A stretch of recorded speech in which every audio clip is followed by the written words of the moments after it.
ফুচকা দাদা? আরে ফুচকা স্টলে কেউ নেই? এক কাজ করি, দাদা আসার আগে কটা ফুচকা খেয়ে নি। বাবা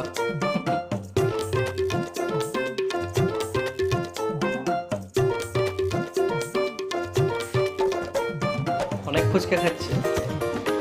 ফুচকা খেলাম। আরে দিদি ফুচকা খাবেন? দাঁড়ান কটা খাবেন বলুন। আরে না না, আজকে আর ফুচকা খাবো না। তবে এরকম ভাবে না ফুচকা স্টলকে ফাঁকা রেখে যাবেন না, যে কেউ এসে খেতে শুরু করে দিতে পারে। হ্যাঁ হ্যাঁ জানি তো, হ্যাঁ। সেই জন্য তো আমি ফাঁকা রেখে যাইনি। ওই দেখুন আমার ভাই বসে আছে। আর দাদা, আপনি যখন ছিলেন না না তখন আমি 100 টাকার ফুচকা খেয়েছি। হ্যাঁ এসে গেছে। এই নিন। ও আচ্ছা আচ্ছা আচ্ছা, বলছি যে আপনার কাছে কোনো ভালো লেবার আছে, আমি না থাকা অবস্থায় ভালো কাজ করে দিতে পারবে? কেন? আপনার ভাই আছে তো।